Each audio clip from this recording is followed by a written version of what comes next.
दोस्तों दुनिया भर में 25 दिसंबर को क्रिसमस के त्यौहार के तौर पर मनाया जाता है।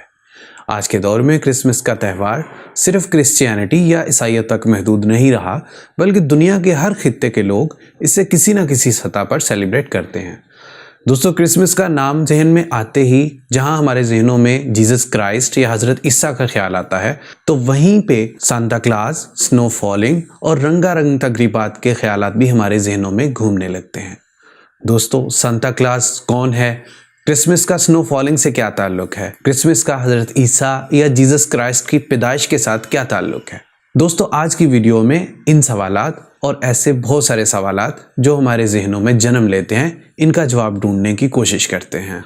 दोस्तों तारीख पर नज़र दौड़ाने से हमें मालूम होता है कि क्रिसमस का त्यौहार जिससे हम आज वाकिफ़ हैं, इससे यकसर मुख्तलिफ था और ये मुसलसल तब्दील होता आया है।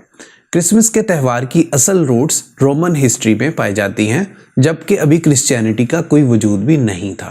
कदीम रोमन तारीख में 25 दिसंबर को सर्दियों के आगाज़ या विंटर सोलिस्टिस के त्यौहार के तौर पर मनाया जाता था, जिसे रोमन फेस्टिवल ऑफ सैटरनेलिया के नाम से जाना जाता है।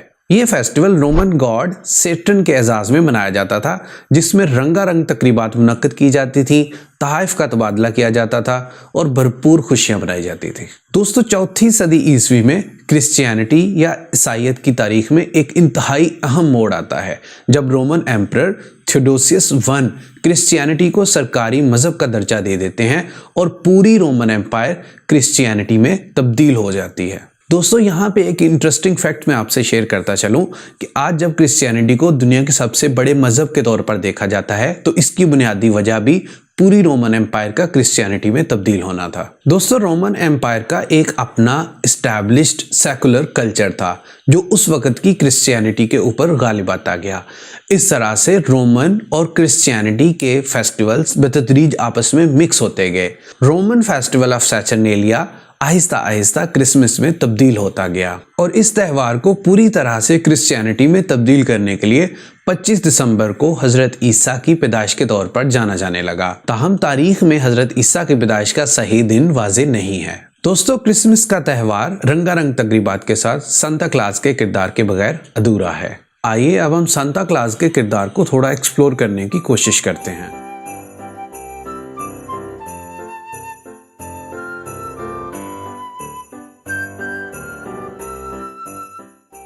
4वीं सदी ईस्वी में एक क्रिश्चियन बिशप जिसका नाम सेंट निकोलस था, वो अपनी सखावत की वजह से बहुत मशहूर था। वो तमाम लोगों में तहाइफ तकसीम किया करता था।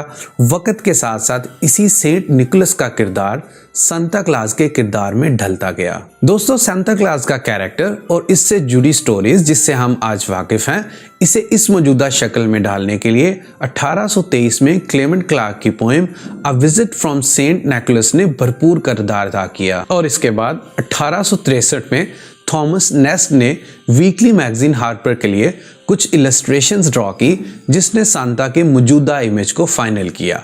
दोस्तों सांता क्लॉज के किरदार की तख्लीक में एक इंतहाई अहम मोड़ तब आया जब 1930 में कोका कोला ने इसे अपने एड्स कैंपेन के लिए इस्तेमाल करना शुरू किया और सांता क्लॉज को तब से ही रेड कलर से एसोसिएट किया गया, जिसे हम आज के दौर में जानते हैं। दोस्तों 20वीं सदी के शुरू में प्रिंट मीडिया और उसके बाद इलेक्ट्रॉनिक मीडिया में बेपनाह तरक्की हुई, जिसकी वजह से एड्स कैंपेन में भी नुमाया इजाफा देखने में आया। इसी वजह से तमाम मज़ाहिब और कल्चर्स के त्यौहार कमर्शियली एडवर्टाइज होने लगे और ब्रांड्स ने इसे अपनी सेल्स बढ़ाने के लिए भरपूर इस्तेमाल किया। इसी वजह से इन त्योहारों की मौजूदा शक्ल अपनी असल शक्ल से काफ़ी मुख्तलिफ हो चुकी है। यही वजह है कि क्रिसमस और सांता क्लॉज का जो इमेज आप आज के दौर में देखते हैं, वो अपने असल से बहुत मुख्तलिफ है। ताहम एक बात कंफर्म है कि क्रिसमस के त्यौहार का मजहब से उतना गहरा ताल्लुक नहीं है जितना हमें इसके नाम से लगता है, बल्कि ये एक ग्लोबल सेकुलर इवेंट के तौर पर पूरी दुनिया में मनाया जाता है। दोस्तों वीडियो अच्छी लगे तो इसको लाइक करें, इन्फॉर्मेटिव लगे तो अपने दोस्तों के साथ शेयर करें और ऐसी मज़ीद वीडियोस अगर देखना चाहते हैं तो हमारे चैनल को सब्सक्राइब करें। Thank you so much.